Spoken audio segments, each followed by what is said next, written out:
Good morning, Nigeria. I like to say that TVC has a finger on the pulse and our eyes on the streets. And here on the Trending Now segment, we bring you stories that are shaping the world that you and I live in. We begin today with some good old politics, where former Labour Party presidential candidate Peter Obi has reaffirmed his commitment to serving only one term if he's elected president in 2027. Now, in a statement posted on his official X handle on Sunday, Peter Obi described the promise as sacrosanct, anchored on the need for focused and accountable leadership. He maintained that 48 months is more than enough for any serious and prepared leader to make a meaningful difference, pointing to global examples like Abraham Lincoln, John F. Kennedy, and Nelson Mandela, who made significant impact within short time frames in office in their time. Peter Obi's one-term vow, of course, drew sharp criticism. Anambra State Governor Charles Soludo says that any politician making such promise needs psychiatric evaluation. Take a look at this video. To people and say, I will do only one term. Anybody, any politician who said that must be sent to a psychiatric home.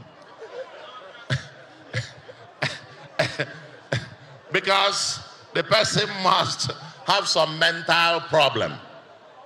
When the Constitution allows you to stay up to 8 years, they come and tell us, saying I'm going to do one term needs a psychiatric examination. Because you are taking everybody else to be foolish, to be a fool. Anambra, we have advanced. There are calibers and categories of people. Well, popular activist and lawyer Deji Adeyanju also weighed in, saying that even if Peter Obi goes to swear in a shrine that he will serve just one term, Nigerians will still not vote for him. But despite all this pushback, Obi remained firm in his stance. And this is what he had to say on his X account in response to these critics. I'll just take a short excerpt. Very interesting. Well, Peter Obi, what he had to say essentially was that it is sacrosanct and he's going to keep his promise. He said, my one-term 4-year vow is sacrosanct. One of the greatest American presidents, Abraham Lincoln, served only 4 years, and yet his legacy endures as a model of principled leadership. Despite immense public pressure to stay longer, I will not. And these people's decision was a deliberate act of leadership, a statement that power must serve the people, not the self. Indeed, history shows that the longer many African leaders remain in power, the more likely they are to fail, essentially, is what he was saying. There was a lot of public sentiment online saying that, is this really a sacrosanct vow, or is he trying to separate himself from other people who are planning on running in the 2027 election? Is he trying to position himself as a reformer as opposed to a career politician? Very interesting, a lot to think about. Moving on into the world of sports, Super Falcons captain Rashidat Ajibade took a heartfelt trip down memory lane on Sunday as she visited the Mountain of Fire and Miracles Ministries along the Lagos-Ibadan Expressway in Ogun State, years after walking those same grounds as a teenage hawker. Now, Ajibade, who recently led Nigeria to a record-extending 10th Women's Africa Cup of Nations title, returned not just as a champion, but as an inspiration to her former church, and she presented her winner's medal and individual awards to the General Overseer, Pastor Daniel Olukoya, and his wife, an act that she described as Thanksgiving and homecoming. Take a look at this feel-good exchange. I want to appreciate our Father in the Lord, Dr. Daniel Dike Olukoya, for his love, for his support in the place of prayer. Because I could remember this very young little girl standing here today to testify. I was once one of that young girl out there, hawking olive oil, hawking zobo, hawking kono in every most of the deliverance program. But today, I give glory to God because God of the Mountain of Fire Miracle Ministries is still in the business of lifting men. Good morning, church. She was actually the most valuable player of the tournament. Yeah, my name is Rashida. But first, I want to thank God of the Mountain of Fire. She is now urging other young women not to give up, but to keep praying, keep fasting, keep working, and keep believing. The Falcons skipper was named player of the match in 3 straight games during the tournament, and she also clinched the coveted Woman of the Tournament award. Indeed, this is a full circle moment to go from hawking, in the church to now actually coming back to present awards, a lineup of awards. This is truly inspirational. Let's take a look at social media. I'll take 2 tweets. From Zero says, success feels different when you stay rooted. Rashidat's not just winning on the pitch, she's moving with purpose. Stories like this remind you what real alignment looks like. Indeed, we are physical bodies having a spiritual experience. Isaac says, she has returned all glory back to the owner, which is God the Almighty. You cannot bow before God and fall before men. Let the church say amen. Moving on to some more politics. UK Conservative Party figure and Member of Parliament for Saffron Walden, Kemi Badenoch, is shedding light on a lesser-known part of her life, her formative years in Nigeria. Speaking on the Rosebud podcast with Giles Brandreth, Badenoch reflected on growing up above her father's medical clinic in Lagos and later attending a federal government girls' college in Shagamu, Ogun State.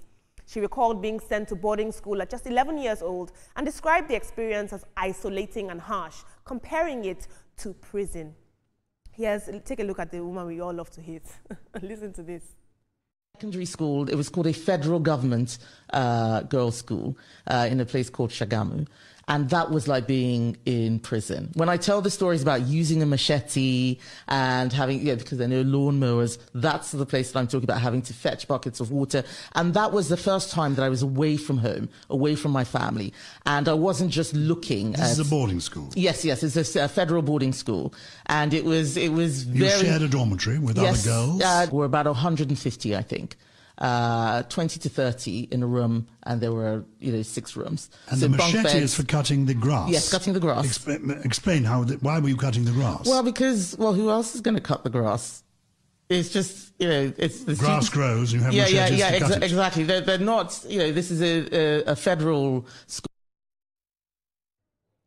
Now, Kemi Badenoch's upbringing, which spanned from living in Nigeria, the United States, and eventually the UK, it of course played a role in shaping her views on identity, resilience, and politics. And she returned to Britain at 16 and has since become one of the most prominent voices in British conservative politics. But in another revelation that sparked debate over the weekend, she also disclosed that she no longer identifies as Nigerian. She said that she hasn't renewed her Nigerian passport in more than 20 years and does not consider herself Nigerian, despite her ancestry and early upbringing in the country. Interesting. Let's take a look at social media. Let's take a few tweets on this. I'll take 2. Alubarika says, look at what they are electing in the UK. A child that uses left hand to point at her father's house because she was given peanuts. Well, everything she said is true, but it is truth soaked in a deep well of hatred. And Niger Dentist says, dear Kemi, your obsession with discrediting Nigeria at every turn is exhausting and frankly telling. One day it's Nigerian police, the next it's your school, then it's Nigerians themselves who you think shouldn't enter the UK. Always Nigeria, always contempt, yet somehow Nigeria never leaves your mouth. Let's be clear, every society has its flaws, but to constantly reduce your country of origin to a punchline is not candor, it's cowardice. I'll take one more tweet on this. Interesting, that's all we have. Team, this is all very interesting. Why is the concept of a president serving one term so foreign to us? So much so that Governor Soludo said, you must be, in quote, for lack of a better term, a madman to only serve one term. Why is that so foreign to us? And in terms of also Kemi Badenoch, a lot of these values of hard work and cleaning our surroundings and taking responsibility at a young age shaped a lot of Nigerians. And so why is she demonizing this secondary school, boarding school that shaped a lot of us? Kemi, as she said, she doesn't consider herself Nigerian. She's not used a Nigerian passport for over 20 years and so on. For me, I'll say, well, that's your loss. Nigeria is still working. Nigeria is one country that I really like. Now, for you to attend the federal government girls' college as at that time, it means your father was middle class. It was middle class. At that time, there were some of the best boarding schools in Nigeria. Talking about cutting grass and all that, it's part of our culture. You do it at home, you do it everywhere. So the thing is, the woman just doesn't like Nigeria, and that's it. My problem is, why always want to talk about Nigeria in the negative light? I think that is immature, for want of a better word to use. Now, Peter will be saying he wants to run, or is going to run for only is going to serve for only one term if he is elected a president. Sounds fantastic. That's why Soludo says it needs psychiatric evaluation, because an average Nigerian politician will not do that. But will Peter Obi do it? We'll just have to wait and see. There's so much political things that are going on around the country right now. And this one sounds fantastic. It sounds strange because there's no real Nigerian politician that will have the opportunity to be Mr. President and bow out in 4 years. So I can understand Soludo's sentiments. Rashida, you did the best thing by giving the glory to God, who actually is the architect of your success. That is the kind of person our youth should use as how do they call this word again? Example, a role model. Example, yes.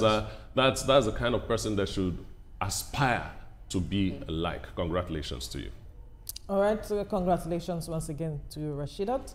And it was good she did what she did, going back memory lane and showing us that her grass to grace story.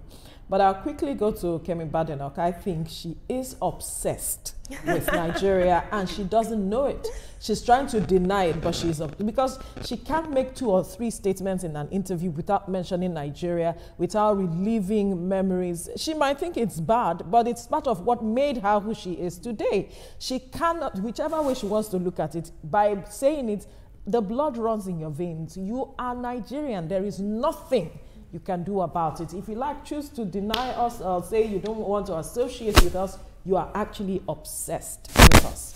That's why you keep talking about us from my perspective. And talking about Peter Obi wanting to run for 1 term, it's his choice. I don't know why this is a problem to anyone. If he says he wants to run for 1 term, so be it. If that's his strategy for wanting to win the 2027 election, give it to him. If you want to vote him, if you want to, he decides how long he wants to be on the seat of power. And so he should be allowed to say what he wants to say. There's nothing wrong with it. Even if the Constitution says you can run for 3 terms and he says it's just 1 he wants, please allow him. All right. And I'll start with Rashida. It's beautiful with what she did. And I say something. God is the maker of man. And God is the one that put her where she is today. And I love the fact that she remembers that. A lot of us have, stories where we had nothing, but today we can boast of something. And I love the fact that she's coming out to share the story. I tell people when you share the story, it's a good way to motivate others to say, if Rashida can do it, I can do it. If Ria can do it, I can do it. So it's just beautiful to see what she did. I really love that she went to the church, to just tell God thank you and also take the medal there. And I also heard her said she was selling Zobo, if I'm correct. She said something like that. And look at her heart today. There's this, once you have a dream, once you think it is possible to achieve it. And I'll move quickly to, the Peter Obi story. For me, I don't know if it's a strategy. And when a politician says something, I take it with a pinch of salt until he gets there and he does 1 term before I'll finally believe him. Because, election is coming. People are saying things. Everybody is saying anything. So it's quite difficult, to believe, what one person has said until he does it before I can believe.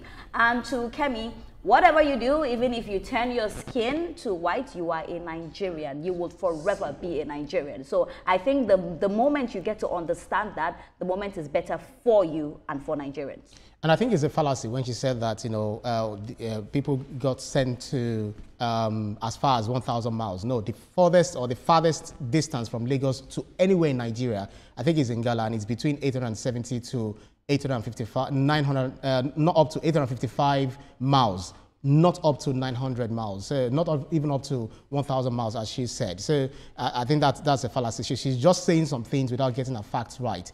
And one thing is, one of the sidelines of the event that I attended in the UK, they were saying, some investors there and some people there, some politicians there, saying that if you look at the world is in chaos.